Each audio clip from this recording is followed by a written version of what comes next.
Bueno, hoy es de esos días y son capítulos como este los que te hacen pensar qué viejos somos. Bueno, qué viejos son algunos. Vamos a dejarlo así, porque ni tú ni yo somos viejos ni nada parecido, ¿eh? Que sepamos que es un CD, bueno, lo sabemos. Que disfrutamos de los primeros CD, bueno, tampoco pasa nada. Y que somos conscientes de que se han cumplido 40 años desde que llegaba el primer CD comercial. ¡Madre mía! Bueno, vaya forma de empezar. Soy José Luis Martín y estás en World Media Podcast. Y hoy justo te vamos a hablar de esos 40 años que acaban de cumplir pues el primer CD comercial. Ese día en el que de repente el vinilo dijo, uff, tengo un duro competidor. Y después de todo eso, pues llegaron los Discman, recuerda, llegaron luego los CD grabables, pero el primer CD, que se decía que tenía una calidad tremenda, que no se rayaba como los discos, los vinilos, etc., etc., bueno, pues nos dejó a todos un buen sabor de boca. Y hoy es el protagonista en este podcast junto a Jaime Ojeda, así que quédate para echar la vista atrás de lo que han sido esos 40 años.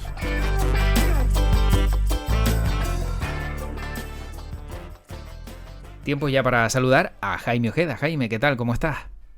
Hola José Luis, ¿qué tal? Pues muy bien, la verdad que con muchas ganas de desarrollar otro episodio de este podcast que, bueno, que como siempre intentamos traer temas que sean interesantes y yo creo que este es bastante interesante porque además cubre, yo ya no diría solo tema musical, sino también un tema técnico y un tema digamos, de descubrir o de desenmascarar algo que nos han tenido oculto durante años marcas tan importantes como Philips o Sony, y si nos están escuchando, pues no hay problema, José Luis, porque las evidencias están ahí encima de la mesa, así que no va a haber problema ninguno. Y bueno, vamos a descubrir un montón de cosas técnicas de algo muy relacionado con la música. Así que hecha esta introducción un poco misteriosa, pues seguimos adelante. Y como siempre, encantado de estar una vez más por aquí. Sí, porque, bueno, vamos a hablar, siendo claros, ¿no? de el Sí, aniversario del primer CD comercial. Pero antes de entrar en exactamente. profundidad, Jaime,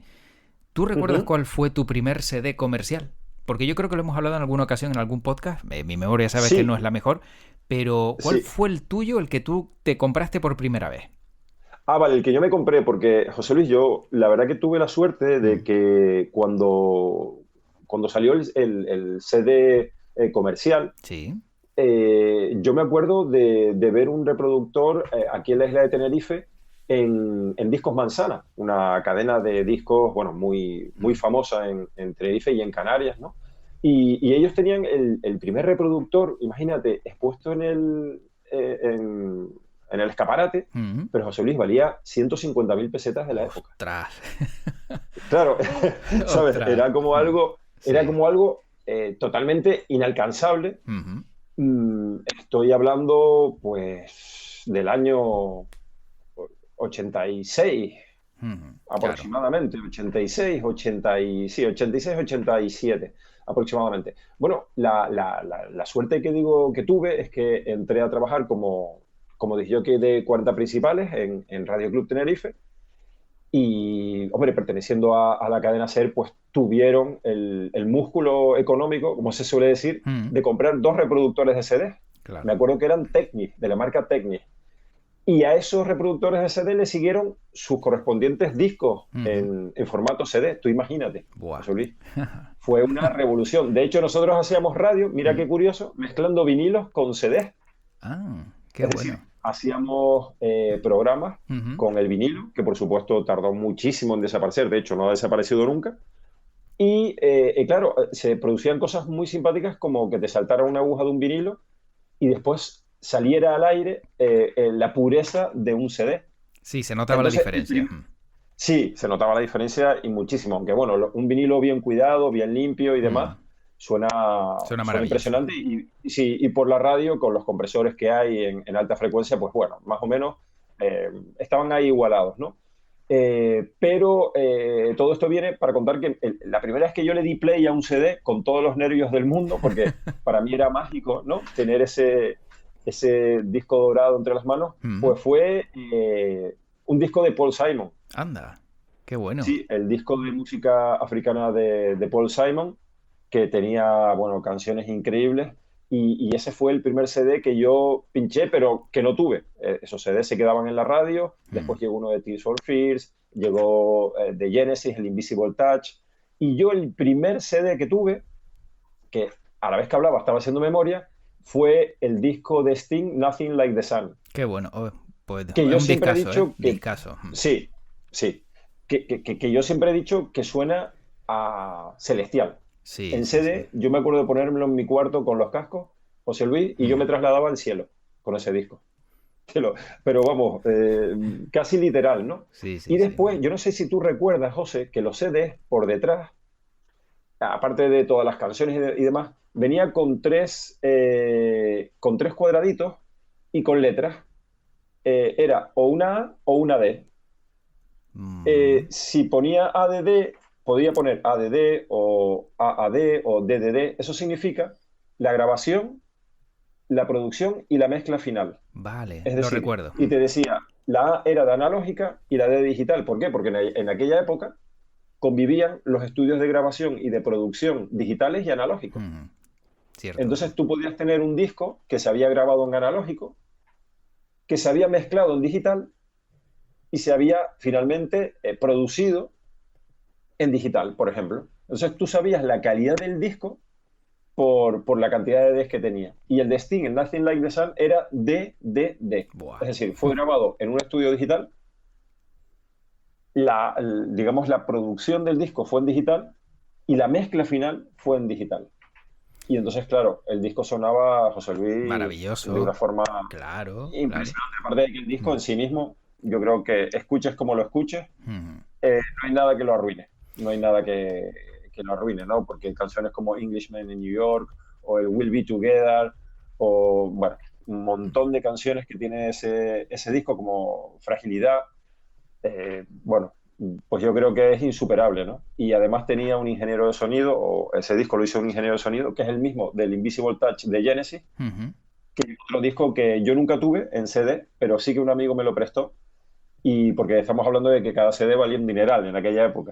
No Sí, recuerdo muy bien, sí, pero valía lo suyo, valía lo suyo, ¿eh? sí, sí, estaba superior en aquella época a las 2.600, rozando las 3.000 pesetas cada disco. Te puedo Cuando un decir, sí, vinilo... te puedo decir que Sí, aproximadamente, porque antes nombrabas a Manzana, yo trabajé en la productora discográfica de Manzana, luego en otras ah, vaya. productoras discográficas, y recuerdo que las etiquetas del Corte Inglés, la serie, creo que era AC, era la más cara y era 2.625 pesetas. Con lo cual, 2.600, ese era el eso precio del es. CD aproximadamente, siempre podía haber un poco más caros y demás, pero era el Sí, genérico, si no me equivoco. eso es la media, digamos, Sí, ¿no? No podías encontrar nada más barato. Y un vinilo de aquella época, no sé, José Luis, estaría en 800 pesetas claro. o más o menos 600, y pico, dependiendo, vamos, comprar un disco de 1.000 pesetas era un disco doble de edición de lujo. A lo mejor el Rock and Río, me acuerdo, de Miguel Río, Sí, sí, costaba sí, mil sí. pesetas, pero porque era un disco sublime, ¿no? Y era un disco doble y una producción impresionante.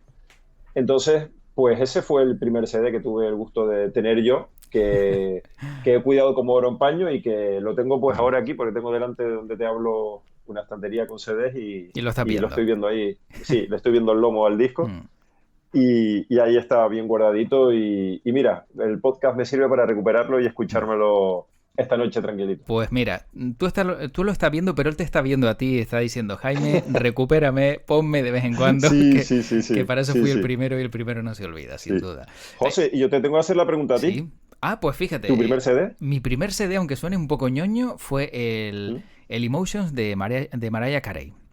Hombre, Porque me super parecía disco. prodigiosa la voz de ella en el Sí, primero, en el Vision of Love, que lo tenía en disco, y el segundo ya que fue justo cuando ya podía aprovechar también que tenía aparato para poder poner un CD, fue el que me compré y bueno, imagínate cómo sonaba eso, como tú bien decías, los pelos de punta, sí, recordando esa voz lírica pop claro. y con un sonido tan limpio y tan claro que decías, ¿esto qué demonios es, no? ¿Verdad? Tremendo. Yo creo que sí, sí. Por cierto, que ahora nombraste Vision of Love y yo, Sí, en mi opinión, sigue siendo para mí la mejor canción de sí, Mariah sí, Carey. sí, brutal, brutal. Sí, sí, sí. Muy empatada con la que hizo con Boyz II Men, Ujú. pero para mí Vision of Love, después ha tenido otras igual más, más populares, ¿no? Porque después el marketing, pero ese fue su debut y, Y y la para mí esa mejor, canción la mejor. mm, es la mejor. Para mí es la mejor, la más pura, digamos, ¿no? En la que se ve que ella pone, no tiene todavía ninguna etiqueta, no tiene nada Ujú. y además como era muy amiga del dueño de la casa discográfica, pues yo creo que le dio carta libre. Y también el dueño de la casa discográfica diría que era Tommy Motola, que después fue su Su marido, ¿no? marido, sí. Sí, sí, sí, Tommy Motola, ¿no? Que ella le llevó las cintas, la famosa historia, ¿no? Que le llevó las cintas a una fiesta, se coló y bueno, una historia muy americana, ¿no? Y yo creo que ahí a Mariah Carey le dieron rienda suelta y claro, hizo de las suyas y para que ese disco buenísimo y esa canción, pues insuperable, Sin insuperable. duda. La verdad que te estrenaste también en el Sí. mundo del CD con un gran disco, ¿eh? Mm. De ñoño nada, un Hombre, discazo. lo digo porque, hombre, de Sting a Phil Collins y demás, a Mariah Carey, pues claro, Sí, recordamos la parte a lo mejor última de Mariah Carey que no es tan sí, buena como la cierto, primera. cierto, No es tan buena como la cierto, primera. totalmente. Totalmente, Mm, totalmente, es verdad, tienes razón, que mm. igual lo de ñoño es eso porque es la imagen con la que nos hemos Claro. quedado, ¿no? De Mm. Mariah Carey y el éxito de navideño, su canción navideña, Exacto. que está ya sobreexplotada, pero el primer disco es Mm. un disco pues yo no sé cómo calificarlo, de soul pop, Sí, sí, sí. pop soul, ¿no? Mm. Insuperable, insuperable. Y esa canción, Mm. yo me acuerdo cuando la escuché por primera vez y dije, no, ¿De dónde esto no salió es esto? posible. Sí, Sí, efectivamente. sí, sí, esto no es posible. Esta chica, si todo va bien, va a ser una mega estrella a Mm. nivel de Whitney Houston o de Madonna. Y mírala. Y, y así fue, ¿no? Así fue. Lo que pasa es que después, bueno, pues tiene que ser muy difícil, ¿no? El paso de los años tiene que ser complicado y mantenerse ahí porque Mm. llegan nuevas generaciones, los gustos cambian y yo creo que hemos hablado en algún que otro podcast, ¿no? También de eso, Mm. de lo difícil que es mantenerse, ¿no? Siempre arriba y ir con los tiempos y demás. Hasta Michael Jackson le costó y ya iba a la deriva un poco. Mm. Pues imagínate, cuando Michael Jackson no puede mantenerse ahí siempre en el número uno, pues imagínate el resto, ¿no? Que El viene, que resto, viene un claro, poco por detrás. Sí, le cuesta el triple. Por cierto, Jaime, hay un comentario que me había olvidado decírtelo, porque llevamos 11 minutos sí, aquí tú y yo hablando sí, del pasado, que es lo que tiene, ¿no? Cuando ya uno tiene una edad, recuerda cosas. sí, y, totalmente. y del anterior podcast, el que grabamos con el éxito de Mick Jagger y David Bowie, Dancing in the Street, pues hay un comentario que nos dejaban a través Sí, de YouTube, para luego leerlo si quieres, de Belgeli, que hacía también qué bueno. referencia a lo que contábamos, ¿no? En esa historia, ese dúo de ambos y también pues una tercera persona que era pues la mujer de David Bowie, ¿no? Angie Barnett en aquella época Ah, y que bueno, que la verdad que cuenta alguna cosita que yo desconocía y me ha llamado muchísimo la atención, así que lo leemos al final del podcast, si te parece. pues será maravilloso, vamos, enriquecer ese podcast con historias que, vamos, que son imposibles contarlas todas, porque la verdad que los artistas tienen una vida tan intensa, pero será Ujú. genial poder conocer, bueno, opiniones y nosotros que en los podcasts siempre animamos a los oyentes a que nos dejen comentarios Eh, en cualquiera que sea el medio por el que lo escuchen, ¿no? efectivamente. Que todos tienen habilitado una casilla de comentarios y la verdad que nos encanta recibir esos comentarios porque es un feedback que nos encanta y yo creo que es una de las máximas del podcast, ¿no? El tener Ujú. ese feedback, esa interactividad. Sí, sí, sí, que cualquier pequeño detalle que quieras proponer, oye, pues mira, encantados de conocerlo y de leerlo en el siguiente capítulo, ¿no? En el que toque, Sí, que bueno, que nosotros estamos abiertos a cualquier comentario y así lo leeremos como haremos con el de esta, bueno, el de esta seguidora del canal y a ver qué nos cuenta. Ya yo lo he leído, pero bueno, luego lo leo para todos. estupendo. Bueno, Jaime, que nos Pues hemos José, ido por las ramas sí, de sí, una manera alocada. estábamos en eso, en el 40 aniversario de que salió el primer CD comercial Ujú. y además voy a dejar aquí una especie de clickbait Sí. de que los oyentes vayan pensando a ver si sabe de qué artista fue el primer CD musical que se editó. O sea, el primero que salió a la venta, ¿no? El primero que fue decir, Exactamente. venga, este es Sí, el primer digamos que CD. la respuesta puede ser doble. Vamos a Vale. admitir una respuesta doble, aunque lo vamos a comentar aquí en el podcast, pero Ujú. que los oyentes ya vayan haciendo sus especulaciones. Y la respuesta puede ser doble porque ni los expertos se ponen de acuerdo de cuál fue el primer CD musical que salió a la venta. No se llegan a poner de acuerdo, entonces hay un empate. Vale. Pero eso, que sepamos que fueron dos grupos, o dos artistas, por decirlo, los que primero se editaron a nivel comercial y lo desvelaremos en un ratito. Y José y yo, pues eso, lo que tú decías de la edad, y es Ujú. que, bueno, pues si tenemos más de 30, 35 años, el CD-ROM ha sido parte de nuestra vida, ¿no? Y ahí, pues música, videojuegos, programas, porque cuando eso no habían USB y de las descargas de internet ya ni te cuento, ¿no? Imposible. Así Mm. que el CD era esa lucecita que teníamos ahí que nos vino a alumbrar un camino que a todos nos alucinó, ¿no? Y lo que te decía, José, de lo que nos habían ocultado Philips y Sony, es que en Ujú. realidad el CD, aunque te lo encuentres en muchos libros de historia, en muchos artículos, que es un invento de Philips y Sony, en el año 1980, pues no es así. Tenemos que remontarnos unos años anteriores, unos años antes, Mm. al año 1974, que fue inventada por un señor que se llama James Russell, que trabajaba para el Laboratorio Nacional del Noroeste del Pacífico del Departamento de Energía de Estados Unidos, que fue realmente el que hizo el primer CD-ROM. ¿Y lo hizo para qué? Pues para crear un dispositivo de almacenamiento que se pudiera reproducir más tarde. Y en un principio lo hizo mediante una película fotosensible para la conservación digital. Él lo que quería básicamente era sustituir los discos de vinilo y pensó en un dispositivo que pudiera funcionar sin contacto físico real.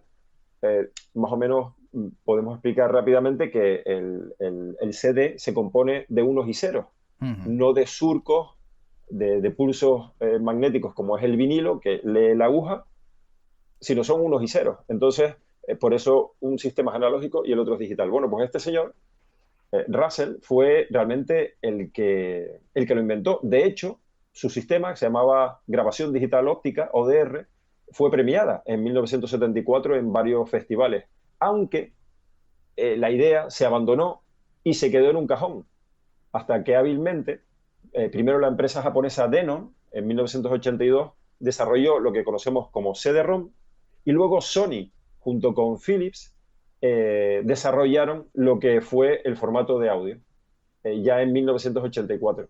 Así que, evidentemente, por cierto, eh, Philips y Sony no se desvivieron mucho en nombrar al señor Russell, ¿no?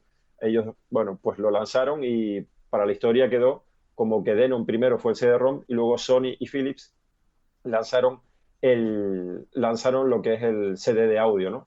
Y pronto, como no podía ser de otra forma, se convirtió en un estándar, ¿no? Y dejando al vinilo, pues, en un duro competidor, pero que todo el mundo sabía que iba a sacar al vinilo a un segundo plano.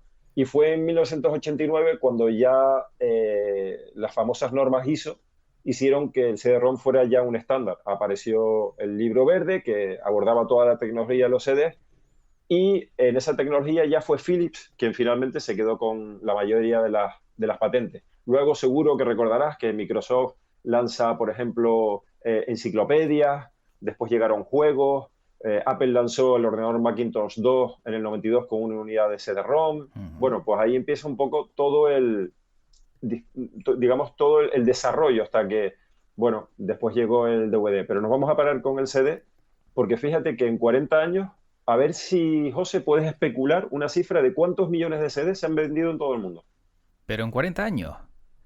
En 40 años, los 40 años de vida que tiene el CD, ¿cuántos millones de CD se pueden haber vendido en todo el mundo? Pues Es una cifra, te adelanto, bastante grande, ¿eh? bastante grande, no sé, pues Sí, 5.000 millones. 250.000 millones. 250.000 millones de CD Sí, en 40 una, años. sí, una barbaridad. Yo la verdad que sé que se había vendido mucho, pero no tanto. Lo que pasa, José, que hay que hacer una salvedad. En Ujú. Asia, el CD sigue siendo el formato rey. ¿Por qué? Por su facilidad para ser copiado Vale, y no perder calidad. claro. Y claro, lo que se ha abaratado el CD, pues es una auténtica barbaridad. Hombre, Entonces es muy barato hacer copias. Entonces, ujú, para el mercado asiático, pues vamos, es una perita en dulce, ¿no? Y allí se sigue vendiendo todavía muchísimo, por eso el CD sigue y sigue Ujú. acumulando ventas. Fíjate, Así he que sacado la una cuenta, barbaridad. porque yo soy de esto de los números, me gusta darle Sí, vueltitas, y de la cantidad que me has dicho, de esos 250.000 millones, entre sí, 40 años sale a 6.250 millones por año. Y fíjate que qué somos barbaridad. en el planeta 7.753 miles de millones. O sea, casi un CD por persona y por año. Se podría decir que se ha Wow, mantenido durante 40 claro, años si sacáramos la cuenta a ese nivel. Lógicamente, habrá gente que no compre, hay niños, hay ancianos, bueno, pues hay personas que no tienen acceso, ¿no?, al CD, pero estaríamos hablando de claro. quizá a lo mejor uno por persona durante 40 años y uno al año, ¿no? Que se podría decir que a lo mejor pues podría ser también una forma de evaluar la cifra, pero vamos, me parece tremenda el dato de 250.000 millones. Es Sí, brutal. sí. Mm. Es una barbaridad, la verdad que es una pasada. Y como curiosidad decirte que al principio el CD iba a tener un diámetro de 20 centímetros, pero Ujú. luego se optó por uno de 12 para que fuera más manejable, aprendiendo del error del Laserdisc, que uno de los Mm. fallos que tuvo fue su gran tamaño.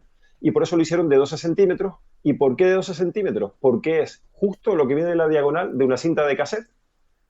Entonces Mm. ellos dijeron, oye, para que la gente no pierda la, la maniobrabilidad y la costumbre del tamaño de una cinta, así que si colocamos una cinta de cassette encima de un CD, vemos que cabe justo en su interior, porque Qué tienen el curioso. mismo diámetro, 12 centímetros. Ah, Y son curiosidades, ¿no? Que muchas veces uno se pregunta, ¿y por qué este tamaño? ¿Y por qué de esta forma? ujú, ujú.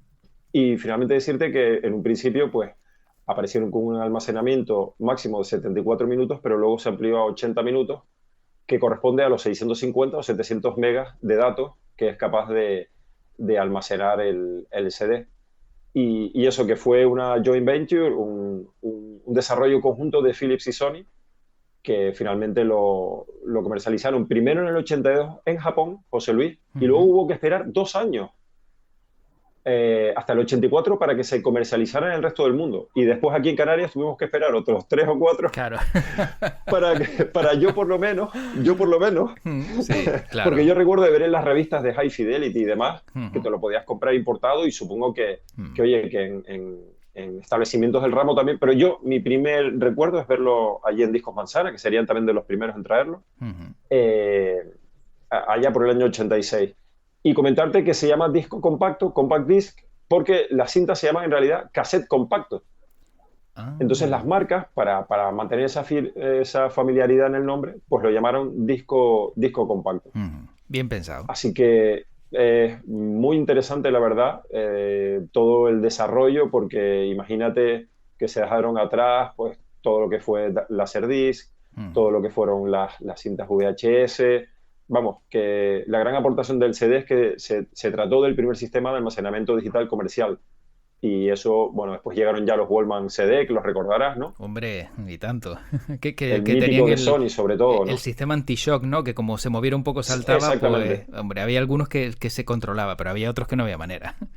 Sí, los buenos lo que traían es un buffer, lo que hoy en la Ujú, informática, o lo que de toda la vida se ha conocido como buffer, que yo creo que es algo muy hábil, que es almacenar, antes de que tú escuches, ujú, yo almaceno en una memoria, una memoria no volátil, almaceno datos y por mucho que tú muevas el reproductor, nunca vas a dejar de escucharlo porque aunque se mueva el disco, ya los datos han pasado previamente a un buffer intermedio, que es lo que tú estás escuchando, claro. que se vacía y se vuelve a llenar con los siguientes ceros y unos, con los siguientes datos. Con lo cual, ahí hay un ciclo en el que por mucho que muevas tú, siempre vas a tener datos para poder escuchar, ¿no? Y ese era el sistema, como tú bien dices, anti-shock, Sí, que sí, era sí. una pasada y había estos compact disc player que venían incluso, no sé si te acuerdas, con radios estéreos incluidos. Sí, es verdad. Así que, bueno, pues una auténtica barbaridad, ¿no? La verdad que increíble. Y ya nos queda pues dar el dato de los primeros CDs comercializados. ¿Cierto? Así Sí. que ahí queda el dato. Yo no sé si hacerte la pregunta, José Luis, porque es complicada. A ver si tú sospechas qué grupo puede ser. Pues siendo, no sé, los 80 por ahí, Claro, CD se me ocurre por atrevimiento a lo mejor, no sé, Queen, por Sí, decirte algo. vale, vale. Pues Queen podía haber sido, Mm, por potencia, sin duda alguna podía haber sido Queen. Eh, Habría que revisar qué casa discográfica era Queen en aquella época, pero claro, evidentemente, José, si fueron Sony y Philips los que lanzaron el CD conjuntamente, pues ¿qué grupos fueron los que se lanzaron? Los que pertenecían a las claro, discográficas de Sony y Philips. claro. Sony en aquella época ya tenía a CBS y Philips era dueña de Polygram. ¿Y qué artistas estaban en CBS Records y en Polygram? Pues ABBA y Billy Joel. O sea Así que que esos fueron, los, fueron los protagonistas. sí, esos fueron los protagonistas. El primer disco que Sony, con su discográfica CBS, puso a la venta fue el álbum Calle 52, 52nd Street, de Billy Joel. Y el primero de Philips, Polygram, fue The Visitors, el disco de ABBA. Así que esos fueron los primeros compact disc que se editaron. Y ya te digo, no se sabe bien cuál fue primero, si el de Mm. Billy Joel o el de ABBA. Habrán salido al unísono por aquella época y seguramente se habrán puesto de acuerdo y igual se editaron con una diferencia de días. Claro. No me gustaría acabar sin Sí. decirte que también entre los primeros CDs de la historia, Mm. y mira esta noticia, estaba el disco de Niña Mujer de Julio Iglesias. ¿Qué dices? ¿Y por qué? Porque Julio Iglesias es un ídolo en Japón. Y Ah, los japoneses, de lo primero que pidieron fueron discos de Julio Iglesias. Así que Julio Iglesias, desde el año 82, tiene publicado su primer CD en Japón, edición japonesa, de su disco de Niña Mujer. qué Así que curioso. imagínate, yo la verdad, José Luis, Mm. y esto es un pequeño off topic, yo he Sí. tenido algunas conversaciones muy interesantes con amigos que no les gusta nada Julio Iglesias, que dicen que no vale para nada, Mm. que tal. Y yo les digo que no, que Julio Iglesias es un artista impresionante, Sí.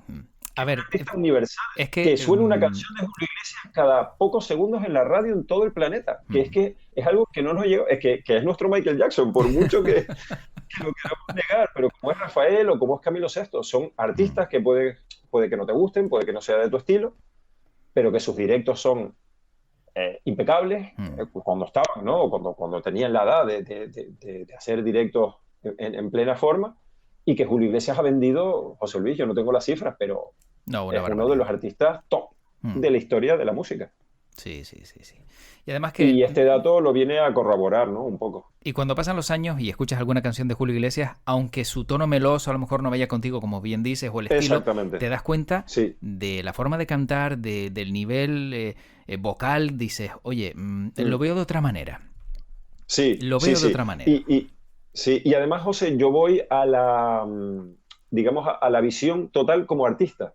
Sí, Ya sí. no solo que cante mejor o peor, que tengas mejor o peor voz, sino de que te subas a un escenario y que conectes con el público, que llenes el escenario, esa Mm, magia que tiene el artista, que puede que haya muchos que seguro tienen mejor voz, pero que por lo que sea no tiene ese carisma, claro. no llena lo que esa expresión tan popular de llenar el escenario, ¿no? Mm, De que se sube y dices, oye, ya subió y ya hizo magia, ¿no? efectivamente. Pues yo creo que Julio Iglesias lo tiene. Mm, Y después comentarte que, como es lógico, el formato tardó un tiempo en implantarse y que los primeros años las ventas, pues bueno, fueron un poquitito lentas porque, pues por lo que decíamos, ¿no? Era muy caro, los reproductores, no te creas que Manzana tenía 100 reproductores allí en el escaparate, tenía mm. uno. Y el primero que llegara con las 150.000 pesetas se lo Venga, llevaba, ¿no? toma. Sí, sí. Claro, hasta que luego empezaron a producir más y se fueron abaratando. Bueno, lo que ya sabemos de el tema de la reducción de costes cuando se produce más de una cantidad, ¿no? Ujú. Y decirte que el primer CD en vender 1 millón de copias tardó no mucho, 4 años en llegar, y fue el Brothers in Arms de Dire Straits en 1986, disco que yo también tuve la suerte de escuchar. No lo tengo en CD, no lo tuve en su momento, lo tenía en vinilo, y un amigo sí que me lo dejó en CD, y es otro disco que hay Claro. que escuchar sí o sí en CD. Y ese fue el primero que vendió 1 millón de copias, tardó 4 años, para mí no mucho, la verdad, en 1986. Así que imagínate, José Luis, bueno, lo interesante, ¿no? Que es esta historia y bueno, eso, que Sony después sacó el reproductor de CD portátil, el mítico Discman, que Ujú. empezó en el 84 y funcionaba con pilas y imagínate, ¿no? Llevarte tu CD de viaje. Claro. Bueno, Mm. Ya eso ya Otra fue historia, otra una historia. auténtica locura, sí, una auténtica locura. Yo la curiosidad que tengo para acabar, Jaime, y antes de leer el comentario, simplemente es que también la música clásica tuvo mucha relación con el arranque del CD porque, por lo visto, Herbert von Karajan, pues todos le conocemos, ¿no? Por ser un gran compositor, tuvo un papel Sí, determinante porque conocía a los creadores del CD y fue fundamental también para que se comercializaran títulos de música clásica, porque tenía mucha ajá, influencia con las personas que participaron en la creación del Compact Disc, y por eso, para los primeros títulos europeos relacionados con la música clásica, pues aparecieron la Sinfonía Alpina de Richard Strauss o los Vals de Frédéric Chopin, con lo cual, pues también la música clásica tuvo ese saltito gracias también a una sí, buena relación de este compositor con los creadores del Compact, porque a lo mejor solo se habrían dedicado al pop, al rock, y en el futuro habrían buscado también la fórmula de recoger música clásica, pero hombre, sonido puro, música clásica, sí. no lo iban a dejar de lado. Es cierto, Mm. es cierto, es cierto. Es cierto que sí, además se han realizado unas ediciones auténticamente de Sí, lujo, como las de Deutsche Grammophon o la de Philips Classic, también Sony Classic, que tienen unos estudios de grabación realmente, realmente impresionantes. La verdad que sí, que la música clásica también ha sido un impulsor. Y José Luis, también decirte que claro, para las casas discográficas esto fue el negocio del siglo. ¿Por qué? claro. Porque al editarse en CD, toda la gente que ya tenía sus discos en vinilo dijeron, oye, espérate, que esto es para toda la vida. Sí. Entonces, mi colección de vinilos ahora la quiero en CD. Exacto. Y entonces, claro, las compañías musicales reeditaron todo su catálogo, lo que tú decías, desde música clásica a la discografía de los Beatles, y los fans volvieron a comprar los CDs, los álbumes que ya tenían en vinilo o en cassette. Y así, por ejemplo, los Eagles tienen el récord del CD más vendido de la historia con 39 millones de copias, Qué lo cual es una animalada. auténtica barbaridad. El grandes éxitos de Eagles, que es el CD más vendido de la historia, que es una barbaridad. Y ya como último dato, que la verdad que hay muchísimos datos interesantes, decirte que a día de hoy los CDs venden menos de 40 millones de unidades al año. Imagínate frente a los 1.000 millones de hace 20 años. Uf, claro. Entonces, como el MP3, cuando llegó, Mm. eso es una historia para contar en otro capítulo, pues bueno, pues era su espada de Damocles y al final es la tecnología, Solís, que se acaba imponiendo y la comodidad se acaba imponiendo. Y me atrevería a decir, Jaime, que ni siquiera el MP3 ni todas esas canciones que ahora mismo pues algunos guardan, ¿no? En ordenadores o en Sí, otros dispositivos puedan ser el futuro, porque me da la impresión de que el streaming también ha hecho que todo eso al final quede en un segundo plano. Tú te compras un disco pero lo mantienes en la nube, ni siquiera lo tienes físicamente en ningún ordenador ni nada parecido, y eso también será otro capítulo que leeremos dentro de unos años de cómo también la música ni siquiera se ha almacenado. Está ahí, totalmente, en una lista, totalmente, en sí, una plataforma de streaming, de la que eres, entre comillas, propietario, porque a lo mejor has pagado por ese disco, pero ni siquiera lo tienes ni lo puedes mover de un lado a otro y lo escuchas en tus auriculares, en tu móvil o en cualquier lado, pero no es como antes, no es como antes. Pero bueno, es así, es es la así, es así. historia. Bueno, Jaime, para terminar, el comentario sobre el capítulo de... a ver, estaba buscando el número, el 120. El capítulo 120 que grabamos sobre David Bowie y Mick Jagger bailando en la calle. Nos decía Belgeli lo siguiente, es larguito, voy a intentar leerlo a ver sin liarme porque faltan un par de comas y hay un par de palabras que están ahí un poco cambiadas, pero bueno, ahí va. Decía, Angie Barnett siempre adjudicándose méritos que no le correspondían. Mick explicó que es otra en la inspiración de la canción. Bowie se alejó de Mick por problemas y crisis en su trabajo como músico. Hizo 2 discos por la presión de mantener la fama y el público masivo que obtuvo con Let's Dance, algo que no había hecho antes. Eso lo lastimó mucho y hasta pensó de dejar la música y ponerse a pintar. Finalmente formó Tin Machine y se distanció más del círculo de Jagger. Tin Machine era una banda que tocaba en lugares pequeños, no en estadios, y Bowie finalmente conoce a Iman y se casa. Antes de conocerla, pues ya había jurado cambiar su vida bohemia y más cuando se casó con su gran amor, poco a poco dejó los vicios. El primero fue las mujeres, porque también le fue infiel a Iman, y probablemente hizo con Jagger pues lo que hizo con sus amistades en Los Ángeles, ¿no? En su periodo de adicción a la cocaína. Se alejó de ellos para siempre y con Jagger se iban de juerga, bailaban, iban de mujeriegos y bebían. Aparte de esa época, Jagger le cubría las salidas de Bowie con Ava Sherry o se iban todos juntos a festejar. Al menos Angela debió creer que Mick era el alcahuete o simplemente el hecho de que David prefiriera estar con Mick que con ella. Por eso, ella le fue a la prensa con que lo vio dormidos en su cama sin ropa y David y Mick se reían de sus rumores que ella quiso propagar en Dancing in the Street. Esa toma donde se acercan demasiado cara a cara es adrede, sí. Por lo que cuentan. Dice, si no vean el vídeo de detrás de escenas, como ellos rompen en carcajadas cuando les preguntan por el vídeo y por qué, bueno, pues se acercan cara a cara. O sea, que eso es lo que nos cuenta, muy curioso, Belgeli en ese comentario que nos dejaba en YouTube. Luego añade, dice, a David y a Mick le gustaba mucho esta canción y a ambos les gustaba bailar, y hay un comediante que se llama Dana Carvey que hizo del rubio tonto en El extraño mundo de Wayne, en Wayne's World, que se encontró con los dos en un bar y ellos lo invitaron a una discoteca. David le enseñó un paso de baile, y David no era un buen bailarín, pero bueno, aún así se enseña en el vídeo del comediante Dana Carvey. Hay un vídeo donde se ve cómo le enseñan ese baile y bueno, también nos ponía el enlace incluso, o sea que vamos, que muy currado el comentario y bueno, detalles muy curiosos. Sí, la verdad que muy, muy curiosa la historia, desconocía esos términos, pero sí, la verdad que es muy, muy curioso y añadir a la historia de esa canción, de ese videoclip y de todo lo que hay detrás, ¿no? Como siempre decimos, que detrás de toda canción siempre hay una historia que contar. Efectivamente. Jaime, pues con esto le damos el stop al CD y esperamos para la siguiente historia que contemos aquí en World Media, que como siempre es un placer pasar este ratito contigo y dar saltos en el pasado, al futuro, al presente y disfrutar del mundo de la música, que no para. Pues sí, la verdad que no para y bueno, hay historias para contar, bueno, para estar aquí años grabando el podcast, así que para nosotros un auténtico placer estar una semana más y espero que le guste a los oyentes del podcast esta historia que le hemos contado hoy de ese 40 aniversario del CD. Pues Jaime, como siempre, cuídate mucho y un fuerte abrazo. Gracias, igualmente. Bueno, ¿qué te decía? Que al final 40 años pasan volando, no nos hemos dado ni cuenta de que han pasado esas 4 décadas y lo más importante es que, hombre, si las has vivido, las habrás disfrutado. ¿Y cuántos CDs tenemos todavía en casa, verdad? ¿Y cuántos CDs tienes? Pues guárdalo, porque seguramente, como le pasó al vinilo, para el CD pueda pasar lo mismo, que tenga una segunda época dorada.